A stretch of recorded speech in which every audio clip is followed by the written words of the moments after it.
Ladies and gentlemen, welcome to the Mike Pincus podcast, hijacked by yours truly, Cameron Harn. Today, we are going to put Mike in the hot seat and talk to him about the industry, past, present, and future. Maybe get a little bit personal. I don't know. Part of the name of my company at one point. Literally, getting personal. Getting personal with Mike Pincus. Yeah. All right. What was I thinking?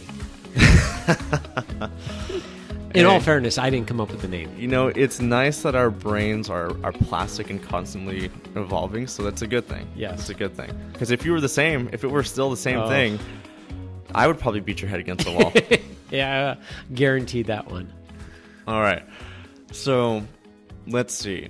I don't know where I want to take this. I think let's just start off with, being that you've got a client that you've worked with for 23 years. Yes. How do you keep him or her, that individual, engaged in what you're doing? And did they ever mention to you that they're looking to change things up? Because I think that's something that we're all struggling with nowadays, is that you've got CrossFit, you've got all these different pop-up gyms, you've got, whatever, apps, anything you can choose from in the fitness industry. I mean, it's like gluttony of just options out here. Yep. How do you keep them engaged? How do you keep them a client for 20 years? So this individual, will be celebrating 23 years in August, and this particular one, he's the type of person that puts all of his faith and trust in somebody, in whatever role they play in his life. And that can be, literally from hairstylist to the gardener to if he has his favorite restaurant and the owner of the restaurant. That's always his go-to. And whoever treats him well, and he will do the same thing in return. And whoever has his back. Mm-hmm. And so he knows that when it comes to fitness, that I'm his guy. And he's one of these that likes to have, I've got the guy. So he knows that I spend my free time here in my gym, lock myself in and play around with the different exercises and come up with different things. I'll still, after 30 plus years, be on YouTube and trying to find different exercises, exercises I can steal from really good trainers and then call them my own. I have no problem doing that. Mike Boyle said it best: if you use it 3 times, it's now yours. Yeah. So my client, in particular, he knows that I know all of his injuries.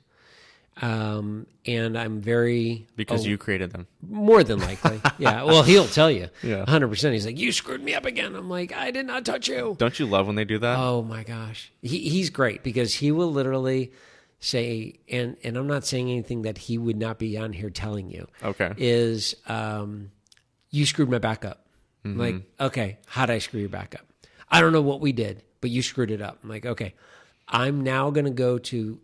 I used to ask all the questions because I had to break it down. Now I go to the first question. Did you get a new case of wine? And he'll look at me like, so? Did you put the case of wine in the trunk of your car, or did somebody else? That has nothing to do with it. Yes, it does. And he's like, okay, fine. Maybe I doubt that's what did it. That's exactly what did it. I did not do anything. Yeah. And then he's like, yeah, by the way, that case of wine's in the trunk of my car. Can you grab it for me? Yeah, great. So now I blow my back out. So anyways, so with him, it's we have a very amazing relationship in that I bring to the table with all my clients, not just him, but with all my clients, I bring to the table fitness and my passion for it. I study as much as I can about CrossFit. I study as much as I can about kettlebell, suspension training. That's not true. Totally true. The suspension training is true. The suspension training is true. Anything, any latest and greatest. I try to study as much as I can, and then I will find, will it work for that client? Yeah. And so when the client asks me, hey, what do you think about? Or, hey, we were on vacation and I hired a trainer. I cheated on you and I hired a trainer and he had me doing this. What do you think about it? I'm like, oh, that's a good move. That's cool.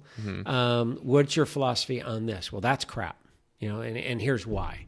And so what he likes about is I will always back up what I'm going to say with some form of science. And he knows it's not just my opinion, and I can back it up. With being that I bring fitness to the table, I'm also a sponge when it comes to them in being my client. So I allow him to teach me.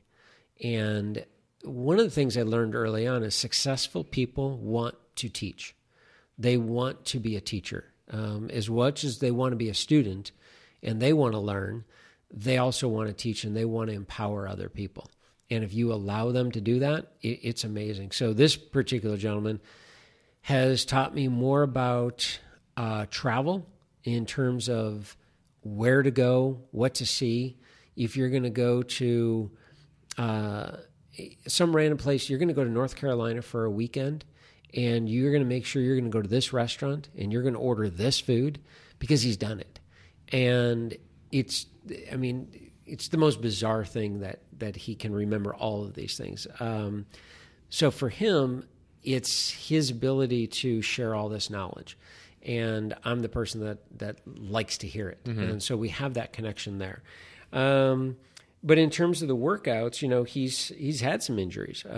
He just went through rotator cuff surgery, and he's 68 years old, can still ski, snowboard double black diamond in Mammoth. Wow. At 68 years old. And it's funny because I don't see him at 68.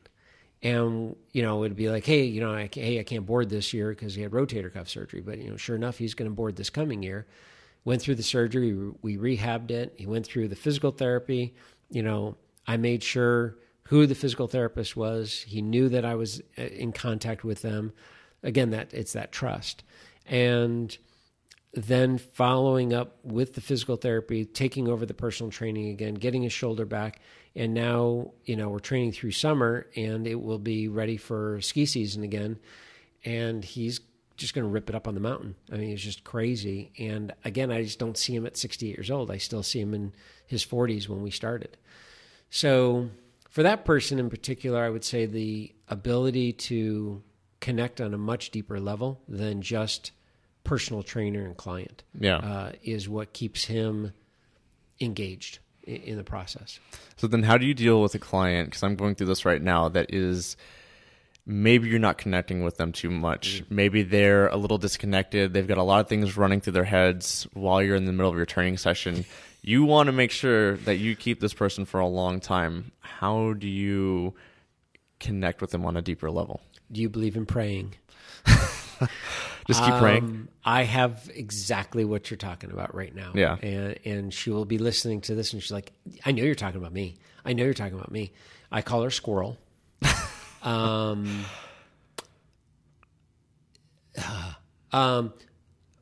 the most part, and I don't know about yours, but mine is the sweetest thing in the world. Mm-hmm. Just the sweetest person in the world.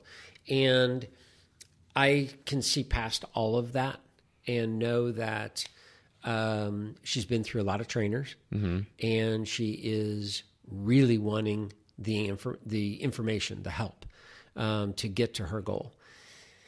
And so everyone's going to be different. And mine and my client in particular is figuring out the language that I literally can talk with her and figure out what works. And I flat out finally just had to say is like, look, you're just not paying attention. And I just got done saying that. I already said that last week. She'll come back from a vacation weekend away, and she'll show me this book. She's like, "Oh, check this book out." And I'm like, "You got to be kidding me! I got to read this book?" She's like, "Oh yeah, I got you a copy." I'm like, "No, I'm not reading this book." And then I thumb through it. I'm like, "It's crap." She's like, "He has a PhD." I'm like, "That's great. It's crap." But then I have to explain myself. Whereas some of my other clients will just accept it because they trust me.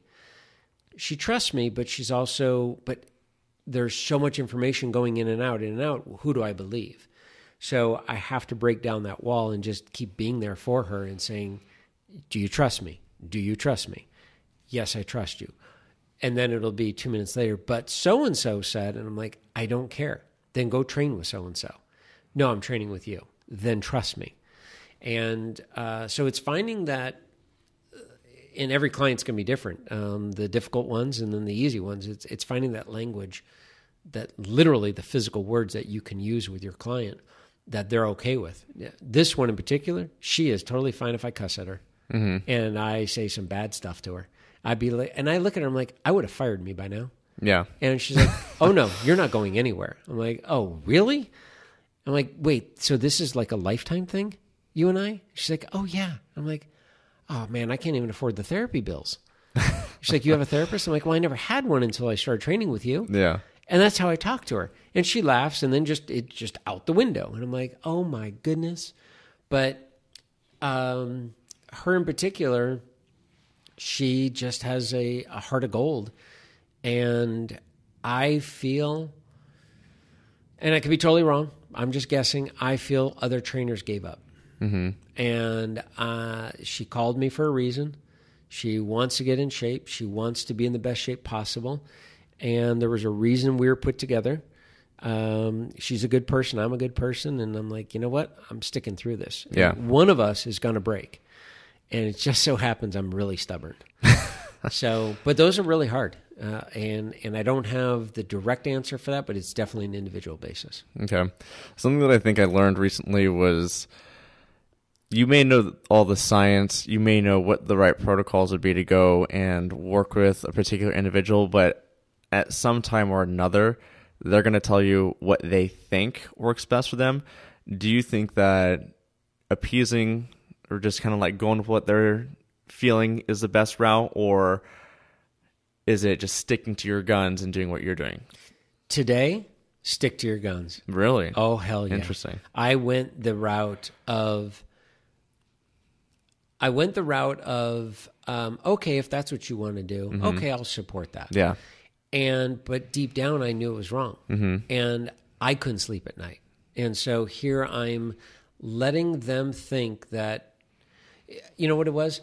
Is I don't want them going to a party with all their friends and them saying, well, this is what my trainer told me. Yeah. And it's like, no, that's not what I told you.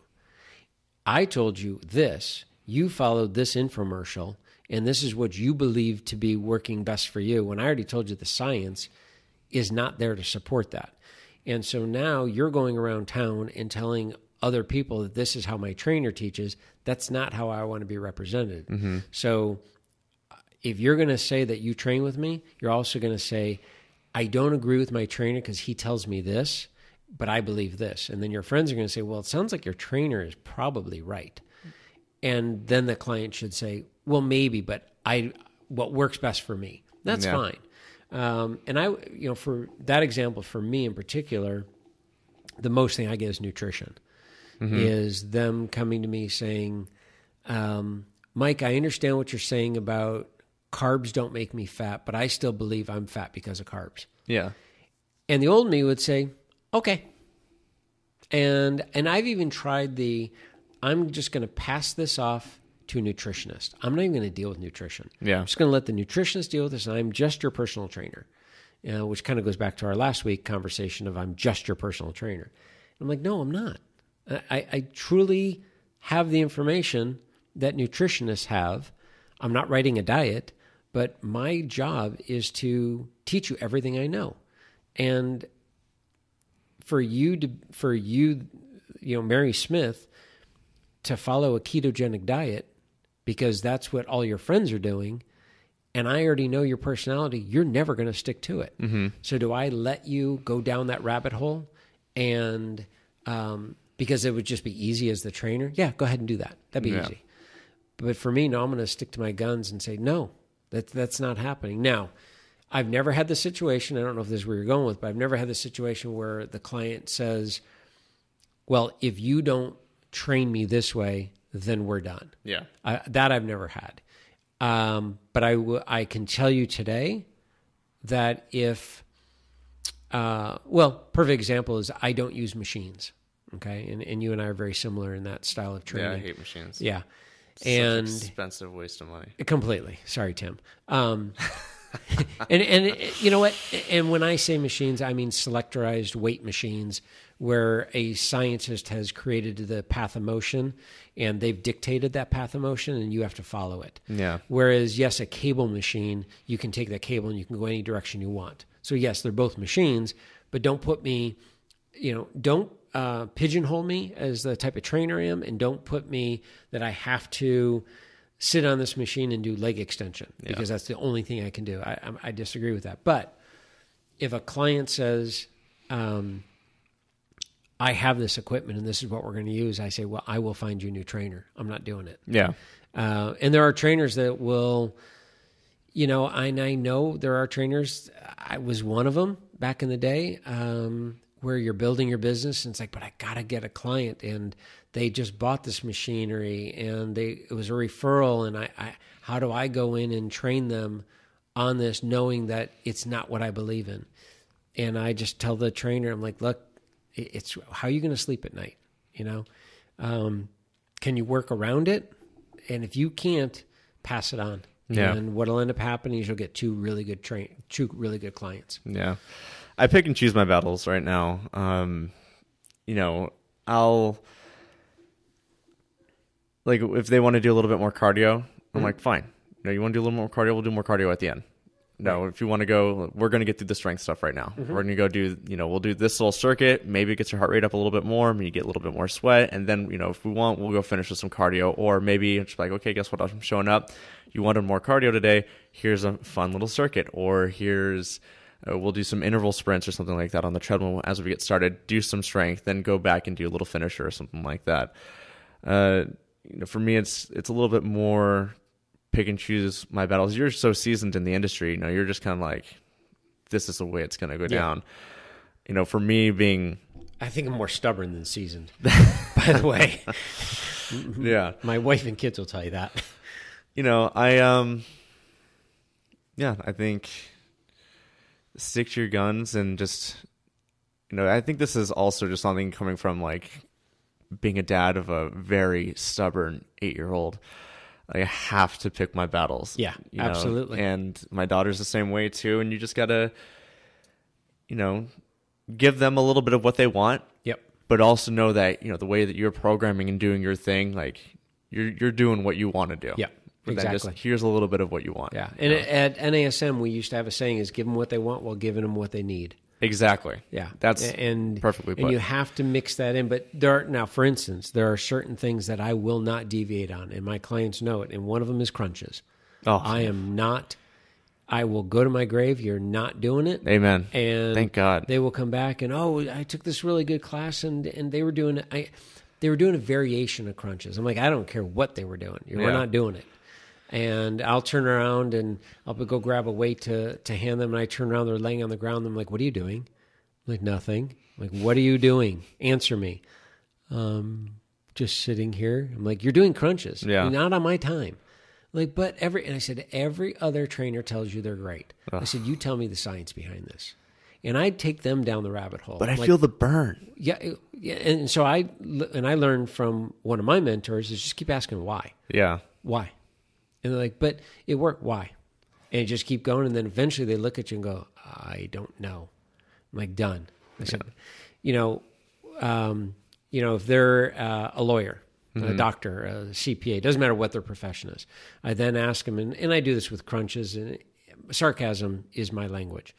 And it has worked for me very well. And they will say that, well, I want to do this or I want to do that. And you don't agree with this or agree with that. And I say, so when you were in law school, how much time did you spend in nutrition? Like what section of the bar talks about nutrition? I'm so confused because I didn't think that was covered. Mm-hmm. I don't pretend to be a lawyer. Don't pretend to know everything about nutrition. Yeah. Or crunches or the human anatomy. They're sitting here telling me, I want to spot reduce. Like, you cannot spot reduce. No, my last trainer said I can. Yeah, where's that trainer now? Yeah. You fired that last trainer. So, anyways. A friend of mine put it in a really good way where if you take a paper clip and you bent it over and over again, what happens to the paper clip? It breaks. It breaks. That's your spine when you do crunches. Love it. Yeah. Perfect. Yeah. Can we just take a moment to talk about how handsome that guy Tim is? I mean, just you go into RX Fitness, you don't leave there buying equipment just because it's a nice piece of equipment. Exactly. Yeah. As one good-looking dude. Oh man, and he's so nice too. He's amazing. And it just the Joey's not too bad either. No, Joey's easy. He's a good guy too. But Tim, he just oozes this. It's like GQ. It really is. I mean, yeah. There's something in the air. You smell it. Oh, it's totally John Stamos, Tim Adams. There's no difference. It's like looking at two of the same. You know what? Identical twins. Yeah. That's what it is. Now, you've known him for longer. Does he kiss himself in the mirror every morning before he goes into the gym? I don't know. That I'm not sure. Are we talking John Stamos or Tim Adams? Tim Adams. Okay. I mean, if I was John Stamos, would I kiss myself in the mirror? 100% yes. I went to his office one day. Tim's not John Stamos. Yeah. And I opened one of the drawers, and there's a mirror there with what looked like the imprints of lips. I'm pretty sure he kisses himself in his office. I don't know any of that stuff. You don't know? Honestly, I have no idea. I was at his wedding. It's just an observation. I was at his wedding, so I have known him for a long time, but that much I cannot tell you. I don't know. Yeah, that's anyway, good observation, though. For that digression right there. Yeah. So there's something that I've discovered recently, and you talked about a client. I think one of your most every client you have is meaningful, right? Everybody that you work with is incredible. There's one in particular that I think you learned an extraordinary lesson from, and it wasn't until recently reading Tribal Leadership that this team who wrote the book, they actually interviewed this guy. He ran a very, very successful company out here. It's based out in Newbury Park. Mm-hmm. And I remember you talking about the story of when you two finally split. And, it's pretty remarkable hearing that you had an opportunity to work with somebody that to the absolute core of his being is just a humble man. I mean, these people went to him, called him, and asked him to be interviewed in their book. And his first question to them is, "Why do you want to interview me?" Mm-hmm. And we don't get the opportunity to work with people like that too often. Right. Can you talk about that experience, and can you talk about what lessons he taught you that may have shaped you today? Oh, wow. We're talking about Gordon Binder. I wasn't sure if I was going to be able to mention his name. No, okay, yeah, absolutely. it was Gordon Binder. Yeah, mention his name. So Gordon is known as the original CEO of Amgen. And the reality was, coming directly from Gordon's mouth, is that he was not the original. I don't remember who the original was. I want to say his first name was George. But Gordon was called in 6 months after Amgen had been formed. And I don't know if they had gone public or not at that point. But they were failing. And he was the CFO of Ford Motor Company. And at the time, and he had a degree in biology. And so he got a phone call to come in and take over Amgen. And I met Gordon in December of 92, and I trained him for 8 amazing years down in Malibu, and he had a beach house down on Broad Beach, and we would watch the sun come up Tuesdays and Thursdays at our appointment, standing appointment, Tuesday, Thursday, 5:30 in the morning. And I just remember even the first time seeing the sun come up, going, I cannot believe this man is paying me to be in this gym to watch the sun come up. And he was very adamant about taking the time as soon as the sun was out, is to stop and just watch that. Like the littlest things like that. So we had been training for I don't know at this point. Well, I'm going to guess it was. So I started with him in 92, so that's 5. So 94. So I had been a trainer for about 7 years. And I remember specifically saying to him, well, this was a good run. I've enjoyed this, but I think it's time to move on in my career. And he was doing a dumbbell chest press when I started talking about this. I'll never forget. And he puts the weights down when he's done, and he says, "What do you mean?" And I'm still trying to throw exercises at him. And at this point, he's like, "No, we're going to talk about this." And I had said, "Well, my role model has always been my father, and my father spent 7 years at a career." And in that career, he had probably 3 or 4 different jobs within that career. So I've been doing this about 7 years now. So it's probably run its course, and it's time for me to move on and go do something else. He's like, "But what else are you going to do?" And I said, "Well, I don't know. I guess I'm going to find out." And he had said, I could get you a job at Amgen, and you'll probably make 6 figures. You'll be working in a cubicle. You'll be doing some kind of sales. You'll have to travel a little bit. You'll have to wear dress clothes. You're not going to be in shorts and t-shirt. And you're going to love for about a year, and then you're going to hate it and hate me. He said, I think there's longevity in what you're doing. And I said, how? I don't understand. Like, he saw something in me that I didn't see in me. Mm-hmm. And he just kind of really explained, without saying the words, the human connection. That's what he was talking about. And we would sit and talk history. He's a huge history nut.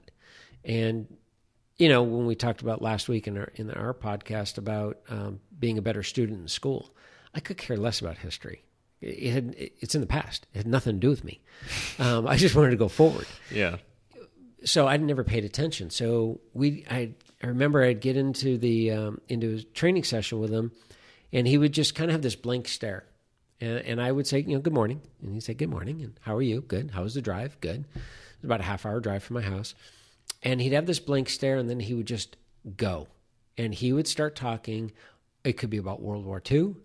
It could be talking about recession. It could be talking about sports. He could talk cars. He knew just enough about everything. And it would just take off. And we would talk for a full hour and get done with the session. And like, okay, see you next Thursday or Tuesday or whatever it was. And that's now, 30 years into this, now looking back to 94 at that time, he was molding me and making me become the person I am today. He is definitely a part of that. When he retired from Amgen at the age of 65, he was mad. He was totally mad. I'll never forget that. He's like, "Yeah, I got to retire." And I'm like, "Well, I kind of think you're the one that created the rule. Like, can't you break the rule?" And he's like, I just set it as forced. I think it was mandatory retirement once you hit 65. And he's like, "But I'm not ready to go anywhere." And I'm like, "Well, change the rule then." And he's like, "I can't." And we would go back and forth and kind of laugh about that. And so he retired in 2000. And when he was working at Amgen, the beach house, Malibu house was technically his beach weekend house. But what it would happen is Thousand Oaks on the map, you got Thousand Oaks, Malibu, and then Holmby Hills. That was where his main house is. So on Monday and Wednesday night after work, he would go to the Malibu house so that he would wake up for our workouts Tuesday, Thursday, which was totally crazy because, again, there were so many other trainers that he could have easily had, over the hill. But that's what he chose to do, and it was routine. As a matter of fact, when we had major fires and then we had major floods, and neither one of us could get to the beach house. And I remember him calling me And he said, I can't get to the beach house. You're not going to be able to get to it. And he's like, why don't you just meet me at Amgen? And I said, I can't train you at Amgen. He's like, why? I said, because they don't allow any outside trainers in. And he said, what do you mean? I said, okay. And this is like some of the basic stuff I had to teach him. I said, they have their own trainers there. They have a beautiful gym. He says, I know. We created it. I said, I know. But they don't allow any outside trainers. He says, but you're my trainer. I said, it doesn't matter. He said, I'm going to make a call. I'm like, okay. Calls me back. He said, you can't train there. I said, I already told you that. And he said, this is crazy. And I said, well, you didn't make the rule, but somebody that you trust made the rule. And it's a good rule. And he's like, so where are we going to work out? And I said, well, the Hyatt has a little gym. And he said, well, that's where I'm staying tonight. I'm like, okay, then I'll train you at the Hyatt. So we worked out in the tiny little gym at the Hyatt in Westlake, for weeks because we couldn't get down to the gym. And it was just a crack up. So he retires in in 2000. And he's there's no need for him to go back to the beach house. So he had said, is it okay that we work out at my regular house in Holmby Hills, which is about 45 minutes from me. And I said, yeah, that's not a problem. And Lisa, my wife's like, you're crazy. I'm like, no, this will be fine, because he'll end up talking to a neighbor, and then I'll get back-to-back clients, and then I'll get back-to-back clients, and I'll just stay down in Holmby Hills. Well, the thing with Gordon is, even when we were at Broad Beach, he's such a simple guy. Nobody knew he had a trainer in all the years that we were training. Oh, wow. This is a man that wore a Timex. The only thing that he spent money on was a car. Okay, he refused to have multiple cars. He could go and buy car companies, but his saying was, I have one butt, one car. I'm like, that makes no sense. You're a car person. He's like, I know, but when it wears out, his words, I'll get another one. I'm like, what do you mean when it wears out? He's like, the car eventually will wear out. I'm like, no, it's not. I said, do you know how many miles you're going to put on that car? He's like, yeah, eventually it'll wear out and then I'll get another one. I said, can you please go get another car? No. Simple man. So he never told anybody about me in all the years we trained together. So I don't know what I was thinking that go to Holmby Hills. So anyways, we get down to Holmby Hills and the traffic is killing me. And it takes me at least 45 minutes to an hour to get to him. And then I had to leave there and then come back this way. And it was at least an hour, almost an hour and a half. And after the first session, I knew this was not going to continue. This is not going to work. And I waited probably about a month, and I told Lisa, I need to stop training him. And she's like, okay. She's like, that's fine. I'm like, yeah, well, what about the money? She's like, we're fine. It's okay. She says, this is killing you. And I said, absolutely. She's like, okay, so when are you going to tell him? I said, I'm going to tell him today. Okay. 6 months. I couldn't tell him. I would show up Tuesday and Thursday. And at the end of our session on Thursday, he's like, okay, see you Tuesday. I said, okay. Did you want to say something? I'm like, nope, I'm good. See you Thursday. Because I couldn't do it. I couldn't end this relationship. And finally, Lisa's like, you have to do this today. I'm like, okay, I'm going to do it today. Nope, didn't happen. So finally, I'll never forget the day. And I was standing in the gym, and he said, okay, I'll see you Thursday. And he was always insistent on writing me a check every Thursday. He paid for just the 2 training sessions. I said, you can write a check for more if you want. I mean, instead of writing so many checks, he's like, no, this is how I've always done it. I'm like, okay. Again, very simple. So he hands me the check, and he says, see you Thursday. And I said, well, and he said, uh-oh. And I'm like, and I just kind of paused, and I said, there's something we need to talk about. And he's like, uh-oh, trainer firing client. And I lost it. And I said, don't do this to me. He's like, no, come on. And I couldn't look him in the eye. Could not look him in the eye. And I just remember staring down. And he's like, go ahead, tell me. And I said, look, the drive is killing me. I said, you have taught me it's not about the money. It's, the connection we have is great. I said, but I could charge you double. I could charge you triple. You would pay it. It's not about that. I am wasting time sitting in the car when I could be working with another client, changing somebody else's life. And he's like, wow, you have been listening to me. And that's when I was like, I still get choked up today. And he's like, this is good. He's like, this is fine. And I said, I don't want this to end though. And it was like a breakup. It was so traumatic for me. And I remember driving back and having tears in my eyes. Like, what did I just do? Like, the drive's not that bad. And it was brutal. And then I would always email him on his birthday in September. And he, just to give you a simple, real quick thing about him of how simple of a guy he is, he leaves Amgen, does the retirement thing and all that, and he decides that he's going to open up he's not done working. He's 65 years old. He's like, what am I going to do? You know, all my friends are that I play tennis with have a 9-to-5 job. And he refused to play tennis with anybody 65. He always played everybody in their 30s and 40s. Wow. And he was a really good tennis player. And he's like, I'm not starting golf, and I don't have a green thumb. So he had a number of assistants all over the country that he worked with here at Thousand Oaks in Puerto Rico, and he had one in New York. He had one in Paris. He brings them all together, and he said, I'm not choosing, but I need an assistant. And anyone that wants to come can come, but I'm not choosing. You guys figure it out. And he walked out. And they basically had to choose, and they went with seniority, and seniority wanted it, and so she took it. So he rents a location at 1111 Santa Monica Boulevard, and that's a very famous building. All the past and current president that we have ever had have offices there. And so he sets up office. There's no name on the door. Whatever. And I remember going to visit him, and there was no name on the door.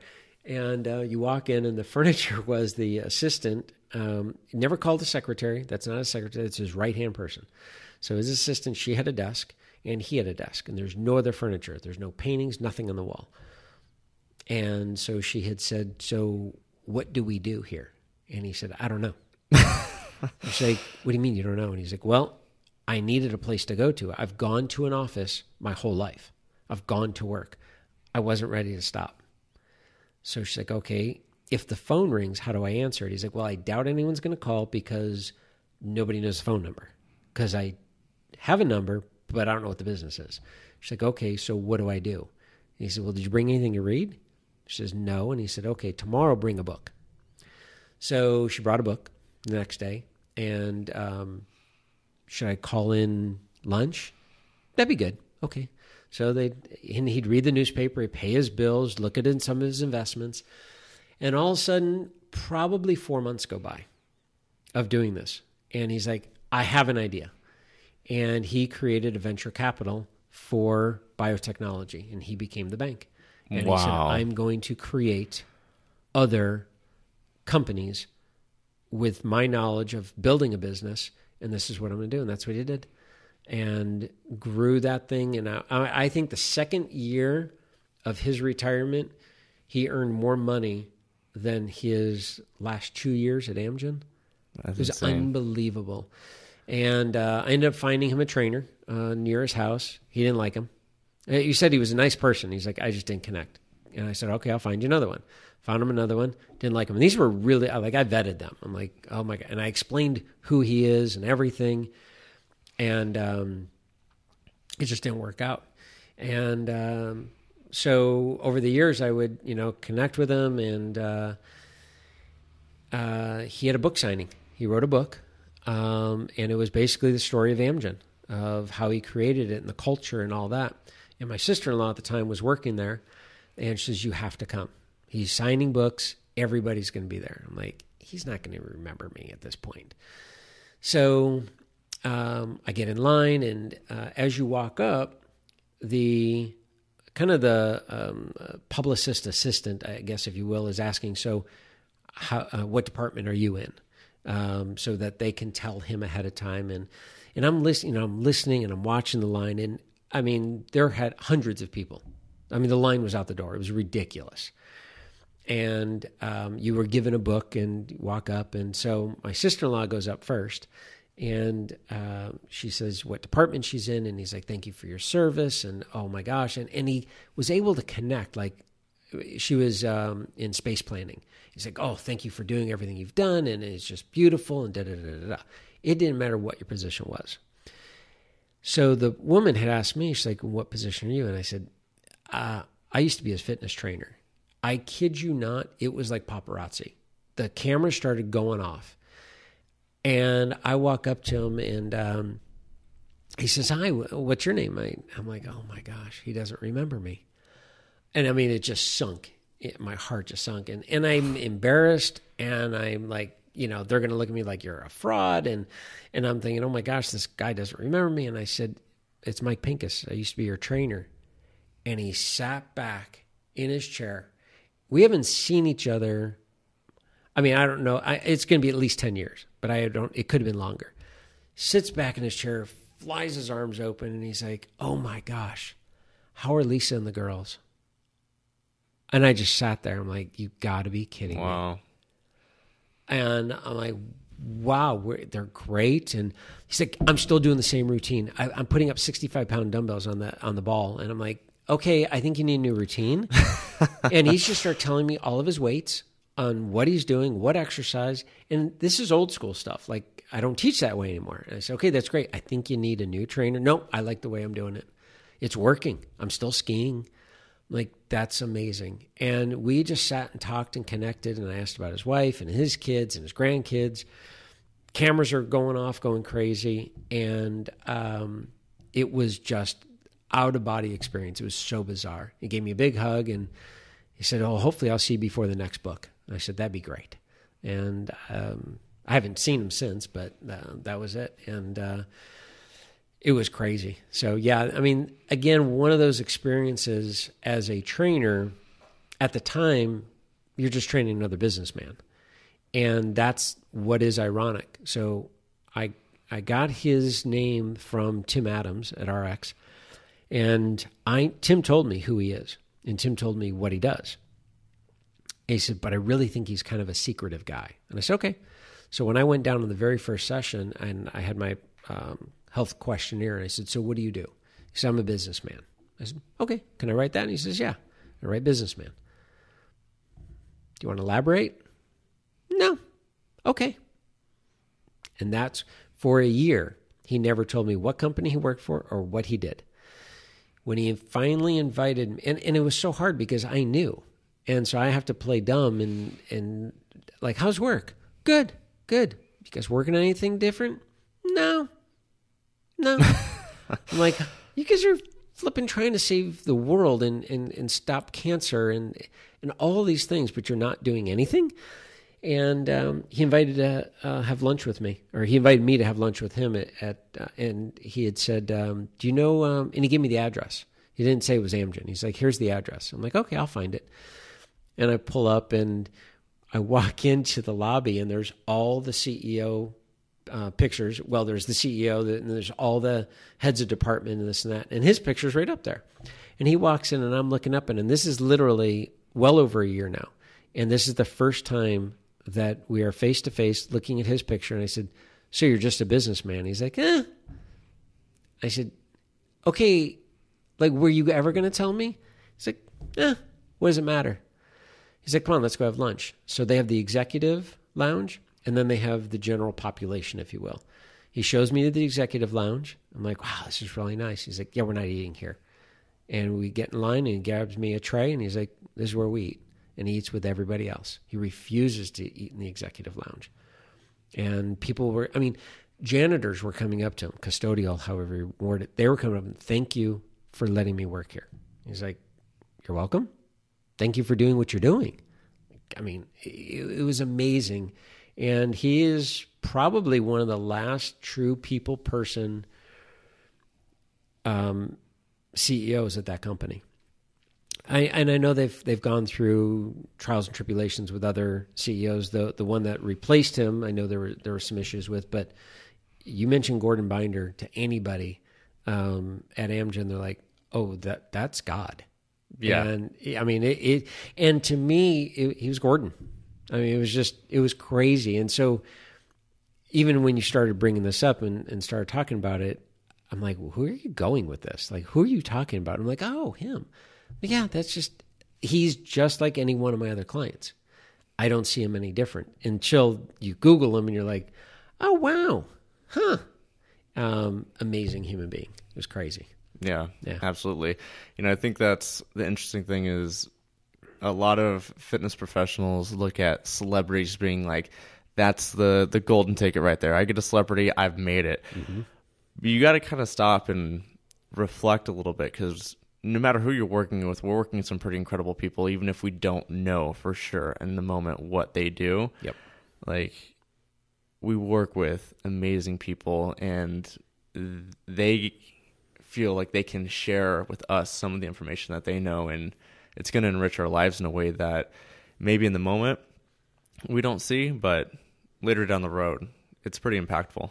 One of the things, and I completely agree with you, one of the things I ask all my clients when I start to get to know them, and, I have a client that I'm working with now, we've been together 5 or 6 years, and I still learn tidbits of stuff. And I'm like, how have we never talked about this? And again, I'm throwing exercises at them, just as you do, but I'm still I'm wanting to talk to them. For me as a trainer, I'm gauging how hard the exercise is. If they're able to breeze through this and talk, okay, I need to make the exercise more intense. But all of a sudden I look at my watch and it's like, okay, we're done. They're like, we're done? Yeah. Like, where'd the time go? I'm like, sorry, we're done. I got to go. And like, but I didn't even exercise. I'm like, oh yeah, you did. And I can rattle off everything we did. They're like, I did all that? I'm like, yeah. And like, I felt like we just talked. I said, I know, kind of cool, huh? And that's when they get it. And there's going to be others. I said, dude, you have a story. And that's just something that my grandfather always taught me, is everyone has a story and every story should be told. And if you just sit and listen and ask people questions, it's pretty phenomenal. It's amazing where these people have come from and where they're going. And we're going along for the ride. And that's what I love about the industry. Yeah. It's pretty incredible. I'm very thankful that you directed me in the right path, and I'm staying in this thing for the long haul. Awesome. So thank you for that, Mike. Oh, thank you. I think, I don't know. I would like to do this again. Awesome. And if anybody would like to have me back on, leave a comment. Say like, that dude was pretty cool. No John Stamos, but it's audio. So I'm no Tim Adams, but yeah, exactly. Yeah, no. Hey, thank you for putting me in the hot seat, and it's fun. I've enjoyed these. For me, it's one of my mentors, and we both had an opportunity to interview Neil Spruce, and one of his great lines that I've used many times is, "He's forgotten more than I'll ever know." Yeah, and I tend to forget where I've come from. And I fall into the same category as most trainers. It's where am I going? Where am I going? How am I going to build this? What am I going to do? And I tend to forget to look back and say, wow, 3 decades of doing this. And I literally can honestly say I've never worked a day in my life. And I can honestly say is I feel like I'm just getting started. I mean, there's so much more I want to do with it. Mentorship, public speaking, and still training clients. I mean, that's my go-to. One of the questions I asked you last week is, if you won the lottery, what would change? And in my world, I feel I won the lottery because I just can't believe that I'm here. Yeah. And I get to work with great trainers like yourself. So, thank you. Yeah. You should apply to speak at IDEA. I've heavily thought about that, and you should do. And I think literally the only thing that's holding me back is not knowing where to start with the application process. Because even when I was having coffee with the guy today, and the stuff I was telling him of just how to go about getting clients, and his eyes were blown I mean, he's just sitting there, and I'm like, and I just started laughing. I said, I'm really sorry. I'm not laughing at you, but this is literally some of the most basic thought process. Mm-hmm. And he's like, but no one's ever told me this. I said, I know. That's what's crazy about it. Yeah. And I said, a lot of it is just me learning from what's worked and listening to other trainers and other clients. So I really would love to be on that stage. And I could show you how to do it. I'm in. I know. I'm in. I mean, I said it to Jonathan Michelle. You put me in front. I'm ready to be in front of 20,000 people tomorrow. I have nothing to write. I will get up there. I'm ready to go. I have no problem, no hesitation whatsoever. I'll send you the link. Okay. We can get it going. Yeah. No, it 2020 or 2021. I can't remember what the cutoff is. You might have to go for 2021. That's fine. Perfect. Yeah, I'm in.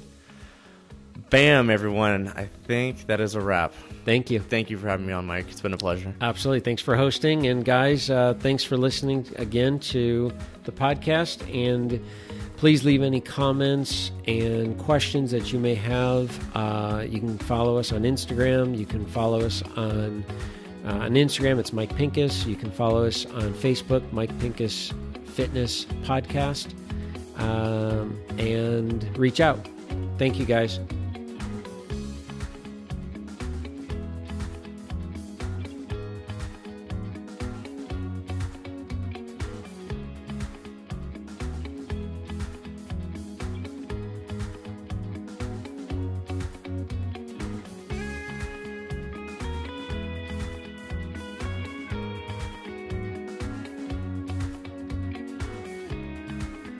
In any case, that was just a rant that I went on my bicycle today, and it went nowhere. So, like a lot of my thoughts. Sorry, Jonathan. I told you I'd bring it back.